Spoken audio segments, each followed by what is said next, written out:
Jadi kan tantangan yang dihadapin Bawaslu itu salah satunya ekspektasi publik yang sangat tinggi terhadap kerja Bawaslu. Nah ini harus diakui dan kami sadari betul.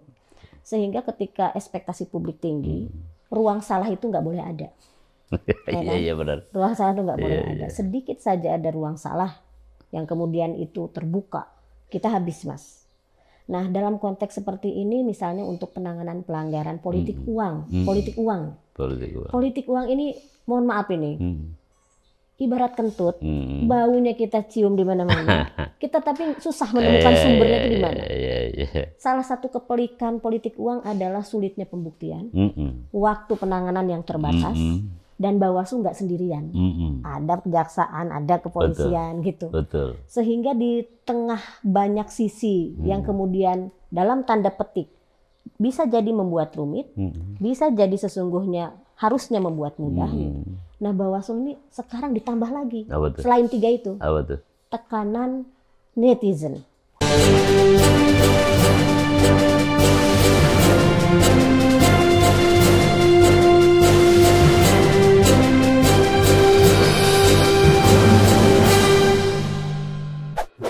Assalamualaikum warahmatullahi wabarakatuh. Sobat, jumpa lagi dengan saya dalam Points of View Nuril Sardini, NAS. Kali ini saya kedatangan tamu istimewa. Saya akan sapa saja langsung Teh Loli Suhenti. Orang udah menebak pasti dari Jawa Barat. Gimana kabar Teh? Baik Mas. Panggil aja NAS ya. Oke. Mas NAS sehat. Alhamdulillah. Terima kasih ya atas kedatangan bincang kita di Point of View. Ini ngapain ke Semarang? Ya ke Semarang kita ini ada beberapa agenda Bawaslu. Tapi berkahnya sebetulnya akhirnya bisa ke sini nih. Ke Point of View-nya Mas NHS. Iya. Memang udah lama saya rencanakan supaya orang ada Teh Loli itu ada di sini. Dan ini terima kasih atas pemenuhannya. Nggak tahulah undangan atau paksaan atau panggilan, tapi yang jelas apapun saya berterima kasih ya. Teh, itu latar belakang Teteh di mana? Jawa Barat pasti. Kemarin sebelum di Bawaslu RI, Loli di Bawaslu Provinsi Jawa Barat mengampu divisi Humas. Nah sekarang di Bawaslu RI diamanahi nggak jauh-jauh juga divisinya di pencegahan, partisipasi masyarakat dan Humas. Nah jadi lagi-lagi di ruang yang sama. Teh, itu banyak pertanyaan juga dari mantan maupun publik ya. Kenapa itu divisi cuma pencegahan? Nggak pengawasan misalnya. Gimana itu rasionalitasnya? Sebenarnya kan dalam Undang-Undang 7 2017, pendekatan tugas dan wewenangnya Bawaslu itu melalui 2 strategi pendekatan. Pertama, pencegahan. Yang kedua, penindakan. Nah, penindakannya ini terbagi lagi ranahnya, penanganan pelanggaran dan penyelesaian sengketa. Akhirnya dalam diskusi kami waktu itu lalu kenapa nama divisinya tidak pencegahan saja? Supaya memang ini menjadi stressing point untuk gerakan dan strategi Bawaslu melakukan pengawasan. Tetapi yang paling penting Mas NAS, yang paling penting itu adalah berubahnya nama divisi bukan berarti kemudian Bawaslu nggak mengawasi. Itu poinnya. Nah, pencegahan melalui apa? Melalui kerja-kerja pengawasan. Nah, kerja pengawasan ini tetap menjadi landasan yang dilakukan. Tentu kan ada dasar. Kenapa kemudian pencegahan nomenklaturnya untuk divisi?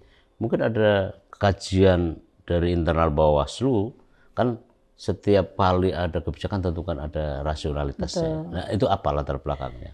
Kalau secara regulatif seperti tadi, sebagaimana termaktub di pasal 94 Undang-Undang 7 2017. Tetapi tentu refleksi kami juga penting. Perjalanan yang lalu, apa saja jejak rekamnya, bagaimana langkah-langkah yang dilakukan, dan sebagainya. Nah ini juga tentu menjadi refleksi kami. Salah satu yang menjadi refleksi adalah berkenaan bahwa seluruh jajaran pengawas pemilu adalah pengawas Bawaslu pengawas pemilihan umum. Itu seluruh jajaran pengawas apapun divisinya. Ada pandangan, ada yang dirasakan sebagian teman, loh kesannya kalau divisi penyelesaian sengketa itu justru bukan pengawas, divisi penanganan pelanggaran bukan pengawas.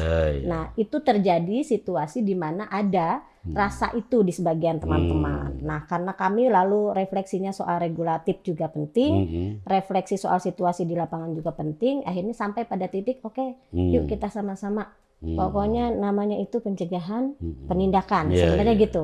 Tapi lalu kan ini juga berkenaan dengan SOTK kelembagaan. Iya. Nah, maka yang paling mungkin untuk dilakukan sinergi, sinkronisasi di tahap ini adalah mengubah divisi pengawasan menjadi divisi pencegahan. Pencegahan. Tapi itu juga tetap tanpa mengesampingkan fungsi pengawasan ya. Betul, betul. Supaya publik maupun jajaran pengawas pemilu tidak salah nangkap ya. Bahwa Betul. kenapa pencegahan yang ditonjolkan. Tapi memang ada keinginan untuk menonjolkan pencegahan. Betul, betul. Memang selama ini kenapa menurut pandangan Bawaslu, penilaian Bawaslu terhadap ya satu tadi pencegahan, yang kedua penindakan. Betul. Memang kenapa Nita? Nah, kami ini kan terpilih ya di tahun 2022 sampai 2027. Di tengah-tengahnya ada momentum besar pemilu dan pemilihan kepala daerah 2024. Sehingga kami mencoba untuk merefleksikan. Misalnya pada tahun 2019 itu untuk penanganan pidana pemilu, kita ada yang putusannya inkrah, ada 361 perkara. Yang paling tinggi terjadi pelanggarannya di masa kampanye, pungut hitung, rekapitulasi, lalu masa tenang. Nah, ini kan situasi-situasi seperti ini menjadi refleksi kami. Satu, soal bagaimana penanganan pelanggaran untuk keadilan pemilu dilakukan kemarin. Lalu yang ketiga, kami juga merefleksikan, misalnya kan kalau di periode lalu itu ada sekolah kader pengawas partisipatif yang itu lalu mendapat apresiasi dari banyak orang, betapa Bawaslu kemudian mampu memperluas, memperlebar soal perspektif pengawasan partisipatif di masyarakat. Nah, karena itu lalu kami dalam diskusi kami itu muncul dinamika 2024 bisa sangat mungkin berbeda dengan 2019 meski regulasinya sama. Tapi dinamika lapangannya diprediksi banyak orang akan berbeda. Yang kedua, karena kita belum punya pengalaman pemilu dan pemilihan kepala daerah di tahun yang sama, tahapan itu jadi sangat beririsan.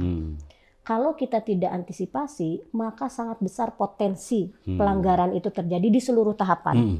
Dari awal tahapan sampai akhir penetapan hasil. Karena itu lalu dalam diskusi kami, mau nggak mau, pencegahan ini harus dilakukan sekuat-kuatnya. Nah, pencegahan ini kemana-mana, Mas.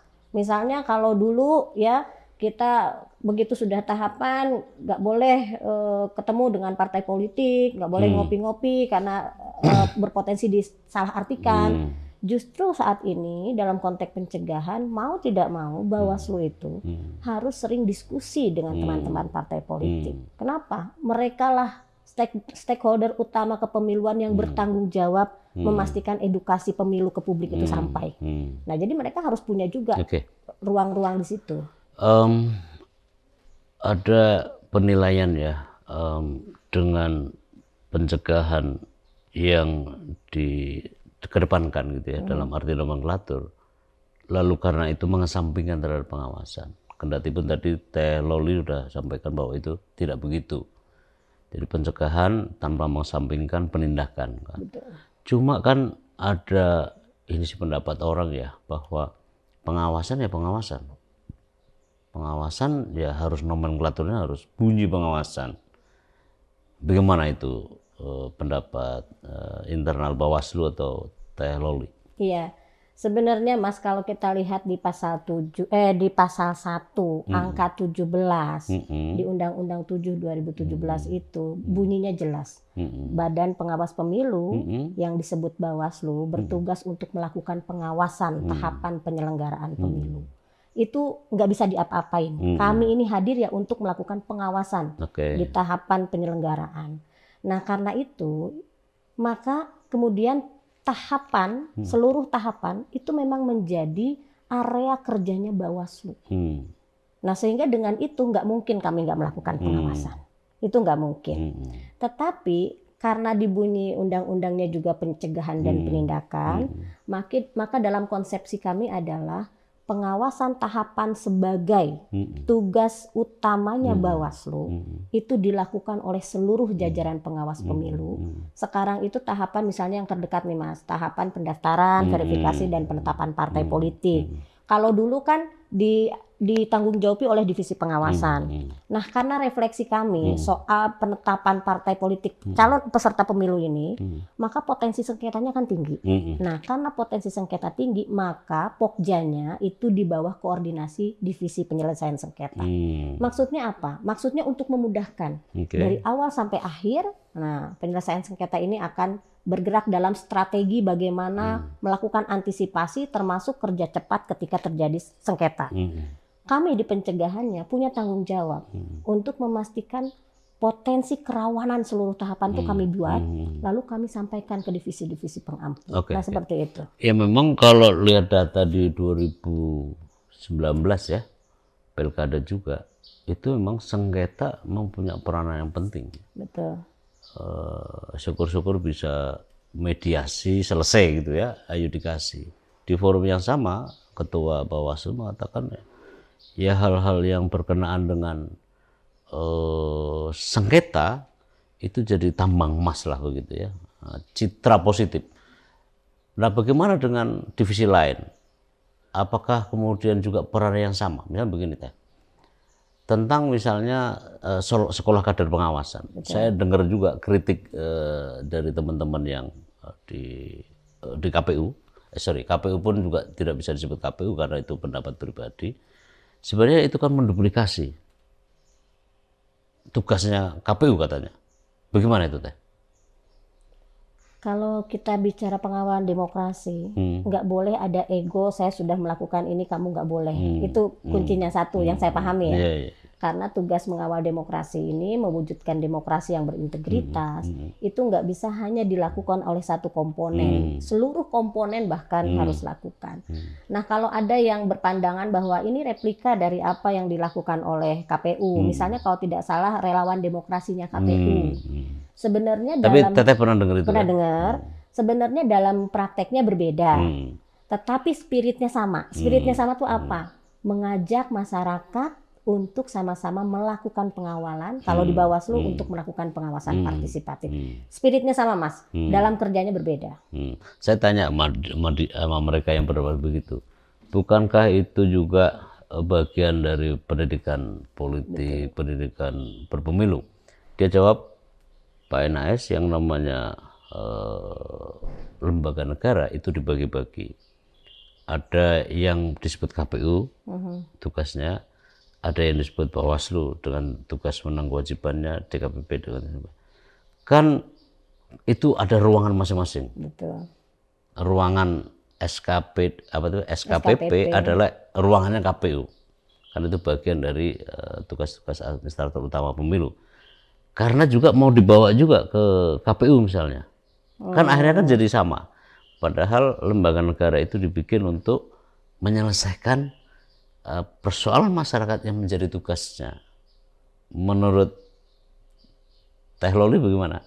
Biar masyarakat juga tahu gitu ya, bahwa rasionalitas kenapa itu dilaksanakan oleh Bawaslu supaya mereka juga paham gitu ya. Gimana Teh Loli? Kami kan diberi amanat dalam undang-undang untuk memperkuat pengawasan partisipatif.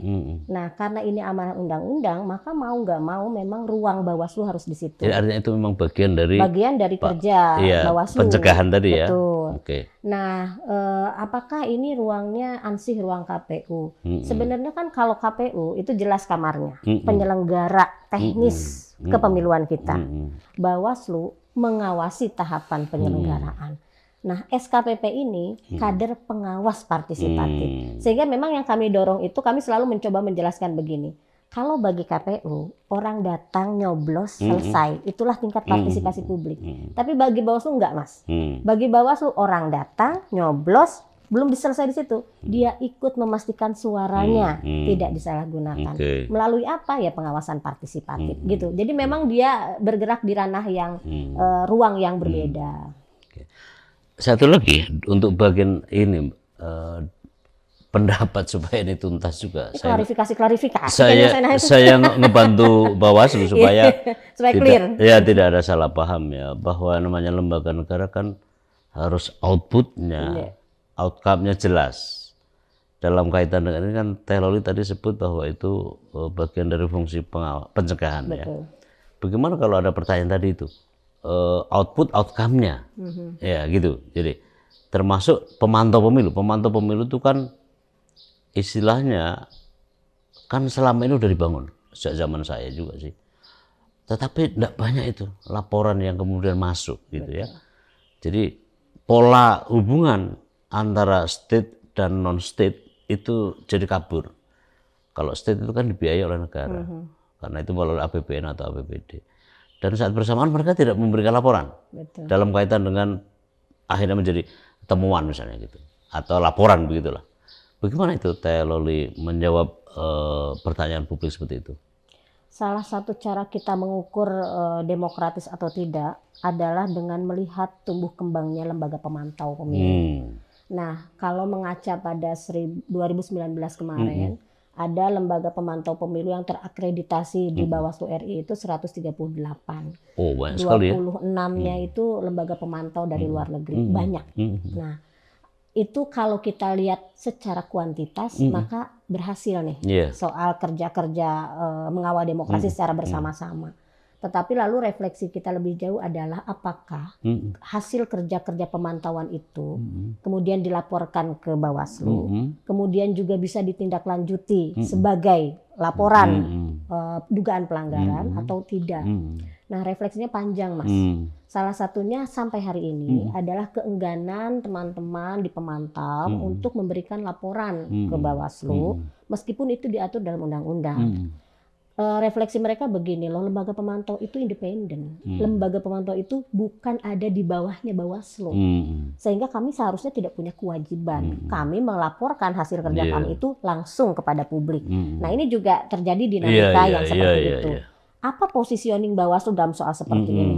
Pertama, Bawaslu support sepenuhnya teman-teman lembaga pemantau ini. Makanya kami dalam diskusi-diskusi pasti selalu memberi ruang ngajak mereka. Yang kedua, kami menghormati soal independensi lembaga pemantau dan lain sebagainya. Tetapi di sisi yang lain, karena amanah undang-undang, kami memberikan pemahaman ke teman-teman pemantau itu bahwa jika laporan mereka masuk, bukan berarti kami intervensi. Justru Bawaslu punya tanggung jawab untuk memastikan laporan pemantau ini terpublikasi sesuai undang-undang. Sesuai undang-undang seluas-luasnya ke publik. Kan gitu. Gini Teh ya, kalau pendapat teman-teman seperti itu ya kurang tepat ya. Bawaslu sebenarnya udah benar itu untuk menagih dalam tanda kutip. Kan buat apa kalau laporan, akreditasi, pengadministrasinya, tapi tidak memberi efek secara langsung buat penciptaan pemilu yang berintegritas. Betul. Pendapat itu saya kira orang yang mewakili orang yang tidak paham bagaimana berpemantauan pemilu. Kalau sekedar publik kan satu aspek. Betul. Tapi kan jauh akan bernilai ya Teh, kalau akhirnya itu memberi efek ya secara langsung terhadap proses penegakan integritas pemilu gitu ya. Saya kira jawaban Teh Loli menyahuti ya, menyahuti terhadap beberapa pertanyaan yang selama ini menggelayut di kalangan baik publik, pemantau gitu ya. Nah Teh, bagaimana sih sebenarnya perjalanan Bawaslu dalam kaitan dengan di satu sisi pengawasan, ini kan lembaga ini dibikin tahun 2008, sampailah kemudian sudah ada 4 kali periode. Yang sekarang, Teteh udah tahu lah siapa yang pertama, kedua, ketiga, dan keempat hari ini gitu ya. Hormat. Poinnya adalah Teh, mau dibawa kemana? Kayak lagu dong. Pengawasan pemilu, ya khususnya divisi ya, sebenarnya bukan divisi sebenarnya. Mau dibawa kemana kalau pandangan internal Bawaslu, lembaga Bawaslu ini? Pertanyaan sangat serius Teh. Ini pertanyaan yang sangat serius dan mengembalikan memori saya waktu saya FPT kemarin. Oh begitu ya? Iya. Oke. Saya membayangkan Bawaslu ke depan itu, Bawaslu yang dia ramah dalam pencegahan. Cepat tanggap dalam melakukan pencegahan, ramah dalam berkolaborasi dan berkomunikasi, tetapi juga tegas dalam melakukan penindakan terhadap pelanggaran dan sengketa yang terjadi. Jadi kalau saya ditanya arah ke depan ini sesungguhnya Bawaslu mau dibawa kemana, saya membayangkan Bawaslu ini akan tegak setegak-tegaknya untuk melakukan penegakan keadilan pemilu. Tetapi di sisi yang lain juga akan bergerak sekuat-kuatnya memberikan edukasi ke publik dalam ranah pencegahan, Parmas juga Humas. Maka konsekuensi dari arah seperti itu, kami harus terbuka. Bawaslu harus terbuka. Terbuka untuk menerima pandangan yang berbeda, kritik, masukan, kami harus terbuka. Yang kedua, kami dituntut untuk bekerja cepat, profesional, berintegritas, dan itu nggak bisa ditawar. Yang terakhir, kami juga dituntut untuk bisa bekerja kolaboratif. Nah, ini yang memang menjadi PR kami, Mas NHS. Doakan saja pastilah di periode ini apa yang kami cita-citakan tercapai. Teh, itu apa evaluasi Teh Loli, terutama di pemilu 2019 ya, dan Pilkada 2020, dua pemilu itu, 3 pemilu itu ya, pemilu Pileg, Pilpres, dan Pilkada 2020, itu kan, kalau Pilkada 2020 jelas ya, penuh dengan pandemi COVID ya. Tapi saya mau ke 2019 dulu. Itu pemilu yang sebenarnya harapan kami waktu itu juga, itu terpenuhi semua. Undang-Undang 7 2017. Saya ambil satu Teh. Soal PTPS, pengawas TPS.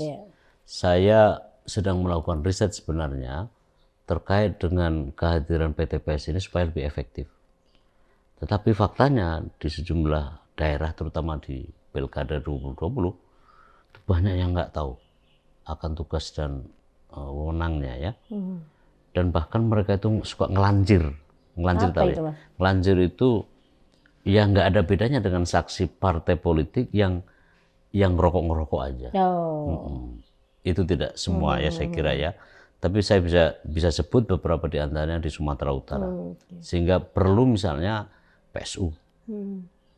Padahal kan cita-cita besarnya adalah Teh, seperti yang dulu kita cantumkan, kita canangkan adalah supaya TPS yang kami angkat punya asumsi sebagai basis pelanggaran itu terkurangi. Tentu ini tidak mewakili sebenarnya Teh, tapi karena Teh Loli pada posisi yang penting untuk bisa mencegah dari kemungkinan terulangnya, karena begitu orang melihat Bawaslu, sama seperti saya juga melihat Bawaslu, itu justru kan ekspresi kecintaan. Betul. Supaya ini tidak terulang, karena itu memang perjuangan untuk TPS harus ada dulu PPL, lalu ada TPS penting. Nah, bagaimana itu Teh bisa supaya itu tidak terulang lagi? Karena sayang banget kalau sampai mereka tidak efektif gitu ya, karena itu andalan banget. Pertama begini, seandainya kita berandai-andai, Undang-Undang 7 2017 itu direvisi, ada ruang untuk dilakukan revisi, maka salah satu yang akan kami mintakan adalah pengawas TPS itu ditambah. Cuma satu kan Mas. Sehingga pengalaman 2019, teman-teman kita di lapangan ini mau sholat aja susah. Mau ke air aja susah. Karena begitu dia tinggalkan TPS, maka dia akan kehilangan beberapa momentum. Nah, tapi karena undang-undangnya nggak berubah, maka dalam konteks pencegahan ini, kami memperkuat kerjasama dengan pemantau. Juga dengan teman-teman kader pengawas partisipatif tadi itu. Supaya nanti ketika jajaran PTPS terpaksa misalnya sakit perut, dia harus ke air, tetap ada yang melakukan pemantauan dan memberikan input. Ada yang mengisi ya, tanpa lepas. Tanpa lepas walaupun hanya dari luar TPS.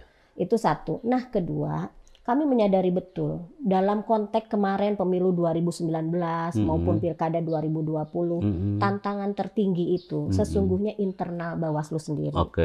Jadi BIMTEK itu kan selama yang saya ikutin kemarin itu dilakukan dalam waktu yang relatif terbatas, dalam metode yang massal, lalu sehingga transfer informasi tidak terlalu kuat. Ini tidak hanya dialami Bawaslu, KPU juga. Bahkan di KPU itu dari 7 misalnya KPPS yang mendapatkan pendidikan langsung bisa jadi hanya ketua atau dengan 2 anggota yang lain. Tapi tidak semua. Cuma satu ketua. Nah, kita cuma 1 aja. Nah, dalam konteks seperti ini maka ke depan ini tanggung jawab kita untuk memastikan kemampuan PTPS kita ini kuat. Kenapa? Karena yang namanya pengawas pasti jadi rujukan pertanyaan. Dan dia dituntut bisa menjawab. Nah ini juga, kalau di KPPS ada peristiwa apa yang itu membutuhkan pandangan, dia harus berikan pendapatnya kan. Nah pendapatnya itu harus firm terhadap sikap kelembagaan. Jadi memang tantangan utama itu adalah soal BIMTEK dilakukan tepat sasaran, tepat guna, tepat kebutuhan. Sehingga nanti mereka bisa aplikatif. Saya senang nih jawaban Teh Loli itu untuk menunjukkan bahwa masyarakat sebenarnya tidak perlu ragu ya untuk datang ke TPS jika ada masalah terutama. Karena TPS pun sebenarnya juga terakses pengawasan oleh PTPS paling tidak. Ya. Walaupun cuma satu, Mas. Ada satu ya, dengan strategi yang mungkin akan dilakukan adalah pengganti di situasi-situasi yang tidak bisa ditawar ya. Orang mau sholat, orang mau ke belakang kan, isoma gitu ya, itu kan jelas. Lalu bagaimana misalnya Teh ya untuk mengambil dari satu PTPS yang bisa ya, tadi kan pemantau, kader pengawasan.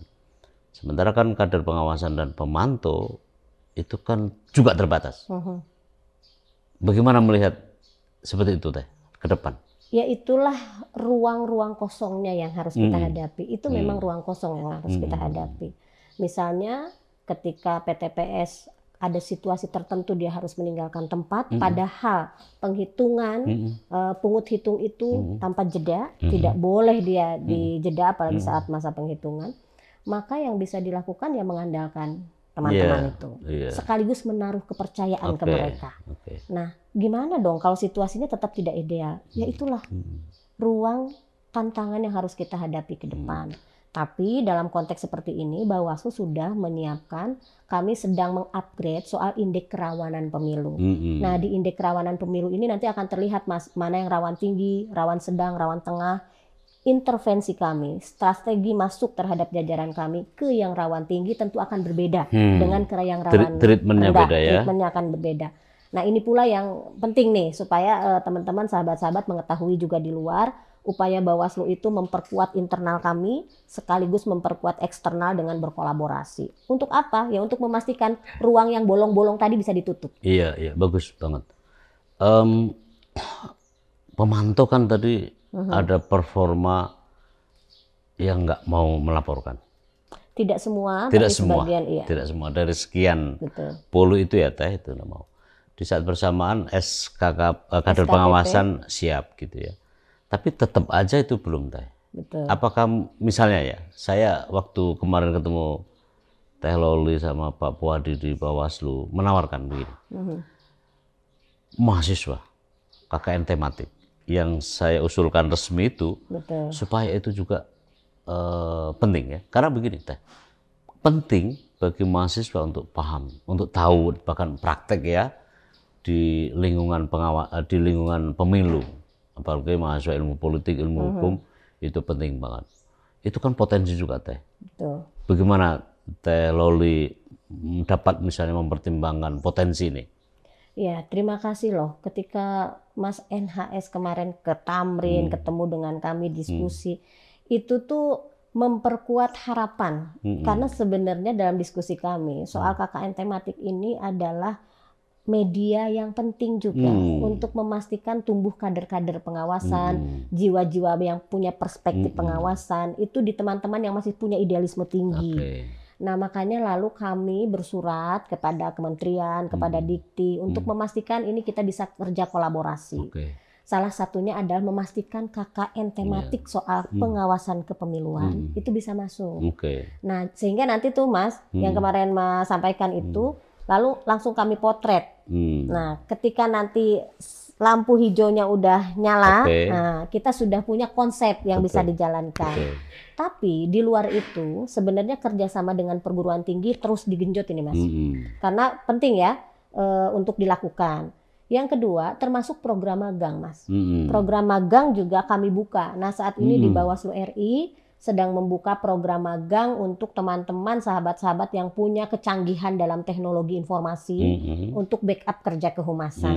Nah ini penting, kenapa? Karena 2024 dengan diproyeksikan pemilih muda kita melebihi 60%, betul. maka tantangan kita adalah bagaimana memviralkan informasi yang benar untuk melawan informasi yang hoax. Nah itu ya dibutuhkan kecanggihan-kecanggihan teman muda ini. Betul. Nah ini sedang kami buka Mas magangnya. Betul, jadi itu kesempatan juga bagi audiens kami, terutama mahasiswa, bahwa ada kesempatan untuk Anda berolah magang saat itu juga. Ya, bisa dicek di silahkan web. Kontak Bawaslu, ya. dicek di web. Oke, itu kesempatan yang baik. Selain nanti jika ada yang berminat untuk KKN tematik. Betul. Dan Teh Loli pasti sudah tahu bahwa program KKN, kurikulum Merdeka, belajar Merdeka, Kampus Merdeka, MPKM. Betul. Itu benar-benar saya rasakan ya, karena saya ketua departemen di kampus, bahwa tekanannya adalah pada keterlibatan,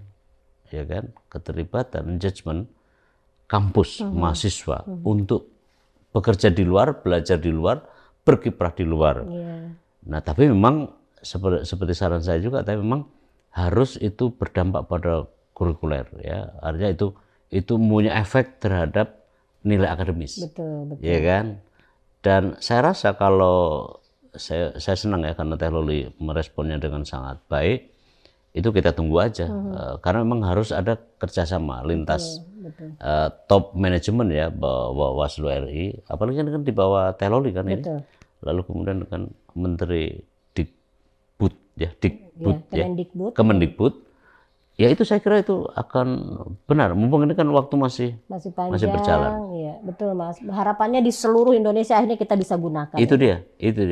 Walaupun tentu kan ya itu treatmentnya adalah dibikin dulu kategori TPS. Betul. Kalau TPS aman-aman saja saya kira tidak perlu ya. Kekuatan masyarakat di situ juga mampu mengimbangi terhadap kemungkinan. Atau catatan-catatan yang lampau kan suka ada itu, misalnya catatan dari pengawas sebelumnya, pengawas yang saya kira kan rata-rata itu bisa. Bagaimana Teh Loli melihat bahwa pemilu hari ini ya, pemilu 2024 akan merupakan tonggak penting buat Bawaslu ya, karena Bawaslu hari ini jelas karena sudah berusia yang tidak bisa dihitung sedikit, walaupun kalau ibaratkan manusia ini ya masih remaja lah ya, tapi kan pertumbuhannya bongsor. Pak Ketua Bawaslu di forum ini juga mengatakan satu-satunya lembaga yang bisa cepat begitu adalah Bawaslu. Nah, bagaimana Teh Loli melihat potensi yang demikian besar ya, secara struktur juga kuat, secara fungsional juga kuat. Tapi harapan publik masih melihat misalnya dalam kaitan dengan politik uang. Bagaimana Teh Loli melihat? Ini pertanyaan yang paling berat saya kira dari semua pertanyaan yang santai aja. Jadi kan tantangan yang dihadapin Bawaslu itu salah satunya ekspektasi publik yang sangat tinggi terhadap kerja Bawaslu. Nah ini harus diakui dan kami sadari betul. Sehingga ketika ekspektasi publik tinggi, ruang salah itu nggak boleh ada. Iya benar. Ruang salah itu nggak boleh ada. Sedikit saja ada ruang salah yang kemudian itu terbuka, kita habis Mas.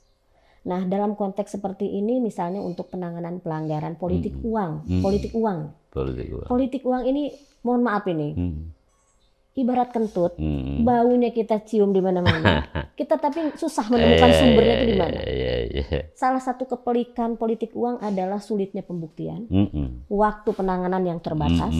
Dan Bawaslu nggak sendirian, ada kejaksaan, ada kepolisian gitu. Sehingga di tengah banyak sisi yang kemudian dalam tanda petik bisa jadi membuat rumit, bisa jadi sesungguhnya harusnya membuat mudah. Nah Bawaslu ini sekarang ditambah lagi, selain 3 itu, tekanan netizen. Iya. Mas NHS bayangin nggak 2024? Iya. orang nggak lagi percaya sama Bawaslu misalnya. Iya, Kami nggak percaya Bawaslu Iya. soalnya suka susah penanganannya. Iya. Udahlah kita viralkan aja, Iya. nanti biar Bawaslu tertekan, Betul. bergerak dia. Dan itu sebenarnya bukan hanya Bawaslu ya. Iya. KPU dan semua Yes. lembaga negara. Yes. Nah, saya membayangkan loh, Hmm. kami ini waktunya terbatas, Iya. penanganan pelanggaran Iya. terbatas, penyelesaian Iya. sengketa terbatas. Iya. Lalu netizen nggak sabar, Betul. netizen akan viralkan, terjadi tekanan politik yang tinggi. Di sisi lain, apapun situasinya Bawaslu nggak boleh ngambil Betul. keputusan Iya. karena tekanan. Betul. Yang kayak kemarin tuh laporan dari Ray Rangkuti dan kawan-kawan itu. Oh ya, mengenai hormat itu. buat Bang Ray dan kawan-kawan Itu kan merefleksikan jarak gitu ya, jurang antara standar operating procedure di lembaga negara ya, yang jelas harus rigid gitu ya, evidensi unsurnya juga harus konkret, tetapi saat bersamaan kan orientasi publik. Betul. Dan itu akan kayaknya tinggi. itu ya, Tinggi. itu yang Taylor disebut netizen ini ya. Yes, diantaranya bisa begitu kan Mas. Nanti bisa saja kan begini, tekanan dari kelompok yang punya kepentingan, kelompok netizen yang tidak punya kesabaran yang cukup. Di saat yang sama, waktu penanganan itu terbatas. Iya. Maka saya selalu bilang ke jajaran pengawas pemilu itu, apapun situasi yang di luar apa yang ditetapkan dalam prosedur penanganan pelanggaran, Oke. itu harus sebisanya diabaikan. Supaya kemurnian pengambilan keputusan itu memang murni, menegakkan kebenaran, bukan karena tekanan gitu. Saya selalu ngomong gitu Mas, Iya. gampang ngomongnya, tapi saya bayangkan prakteknya nanti nggak terlalu bisa mudah paham, itu. bisa paham. Kalau identifikasinya seperti itu, saya membayangkan juga betapa hal yang dulu tidak pernah ada, atau mulailah 2019 ya sudah mulai menguat. Iya. Tapi saya kira pengguna gadget gitu ya, yang memenetrasi diri ke dalam sokmed, internet sokmed ya, itu kan makin besar. Betul. Kalau Taylor tadi sebut 64%, apa tadi? 60% lebih 60% lebih pemilih muda kita akan ada di 2024. dan ini adalah generasi Z. Iya. Ya kan? Salah satu identitas Generasi Y. dari generasi Z adalah dia lahir besar hidup dari medsos, dari media, dari internet lah. Medsos satu dari sekian instrumen dan semua orang pegang. Kira-kira apa yang mau dikerjakan oleh Bawaslu kalau begitu? Selain tadi antisipasi tadi. Dalam situasi dinamika begitu cepat, ya. Saya guyonnya begini ke teman-teman itu, waktu kami rapat tim humas, saya cuma tanya begini, kenapa informasi itu viral? Kenapa informasi itu bisa naik di media sosial? Yang bohong nih, yang hoax, yang itu kampanye hitam, kenapa? Ya karena itu viral, terviralkan. Ya kenapa viral? Maka cara melawannya, kita memviralkan informasi yang benar. Repotnya, kita ini sekarang kebanyakan kaum itu kaum follower. Nah, yang namanya follower kan ya cukup dengan satu sentuhan aja dia nggak hitung dampaknya akan seperti apa. Retweet ya. Retweet kalau jutaan orang kan udah hitung sendiri, jadi kekuatan. Makanya saya bilang strateginya ke teman-teman itu satu. Kita lawan dengan viralkan berita yang benar. Oke. Bagaimana cara melawannya? Ditandingi ya. Ditandingi. Bagaimana cara melawannya? Maka berarti kita harus menciptakan sebanyak-banyaknya konten kreator. Kenapa? Supaya tidak jadi kaum follower. Jadi orang bikin media sosial bukan untuk menjadi pengikut, tapi dia bikin media sosial untuk menyampaikan apa gagasan dia, apa yang dia pikirkan, dia harapkan soal Indonesia, misalnya gitu. Nah, makanya kalau pertanyaannya strategi apa nih? Maka saya jawab, kami sekarang sedang menyiapkan sebanyak-banyaknya konten kreator untuk memastikan kalau perang isu itu, perang diskursus, disinformasi itu bisa dilawan hanya dengan informasi yang benar dan seperti itu satu ya. Yang kedua kan kita bisa menggunakan influencer yang sama ya, walaupun tidak selalu harus kita kaitkan dengan buzzer ya. Betul. Tapi kan saya kok yakin loh Teh, semua orang tetap saja, saya setuju dengan Teh Loli tadi bahwa masyarakat Indonesia itu masih baik-baik juga. Cuma ya satu sebagian lah diantaranya memang yang gampang aja share tanpa teliti dulu. Betul. Dan itu saya kira bagian terbesarnya Teh, saya kira. Nah, apakah misalnya akan ada misalnya pelatihan atau memasukkan pelatihan itu berkenaan dengan jadi counter discourse tadi itu. Apa macam itu? Yang tadi yang mungkin yang magang tadi? Iya, bisa memang strategi yang digerakkan oleh Bawaslu itu sekarang menyasar semua lini. Kalau di level regulator misalnya, kami menggandeng Menkominfo. Kenapa harus Menkominfo? Karena ini adalah lembaga negara yang memang fungsinya untuk regulator ini. Kenapa penting? Karena salah satu mitra ke depan itu adalah platform media sosial. Media sosial yang dalam perspektif kerja mereka hanya bisnis, hari ini harus dipaksa punya aware terhadap posisi membangun kualitas pendidikan masyarakat. Makanya nanti kami akan gandeng Facebook, Twitter, Instagram, bahkan TikTok nih yang sedang berproses, Mas. Nah, ini proses-proses yang harus dilakukan Bawaslu untuk memastikan seluruh informasi itu bisa diserap oleh berbagai kalangan, baik generasi Z maupun generasi baby boomer, ya. Jadi semuanya tuh harus ada kan. Nah, dalam konteks ini memang yang bisa dilakukan Bawaslu adalah kecepatan beradaptasi dengan situasi hari ini. Tidak bisa lagi kemudian kita misalnya melakukan sosialisasi itu ya hanya diskusi di ruang tertutup atau diskusi selesai bubar assalamualaikum. Nggak bisa lagi ruang itu karena ruang itu sekarang semakin cepat, semakin terbuka. Maka kecanggihan kita beradaptasi dengan digital itu juga dibutuhkan. Itu kemestian. Bener. Bawaslu nggak bisa di situ, ya sudah, nanti tidak akan mencapai sasaran yang saat ini banyak. Gitu. Oke. Pertanyaan terakhir, Teh. Apa sih yang juga diharapkan ya oleh Bawaslu terhadap masyarakat, terutama pemilih? Tadi partai politik tadi sudah disebut, pemilih terutama, karena pemilih ini tampaknya pada sebagian besarnya gitu ya tidak tersentuh, terus aja. Apa kira-kira, Teh? Harapan terbesar Bawaslu terhadap masyarakat. Tentu saja kami ingin masyarakat ini semakin punya kesadaran untuk melakukan pengawasan secara mandiri di lingkungan terdekatnya. Kenapa? Karena pemilu ini tidak hanya soal partai politik, soal KPU, soal Bawaslu ataupun DKPP, tapi pemilu ini milik mereka, milik kita. Milik kita semua. Karena itu lalu ke depan kami berharap kalau masyarakat semakin sadar, maka masyarakat akan punya keberanian untuk melaporkan jika menemukan dugaan pelanggaran. Itu poinnya. Nah, ini yang akan menjadi konsentrasi kami. Mudah-mudahan saja ke depan partisipasi masyarakat untuk mengawasi semakin tinggi, untuk melaporkan dugaan pelanggaran juga semakin tinggi. Thank you, Teh, atas bincang-bincang ini, Sobat.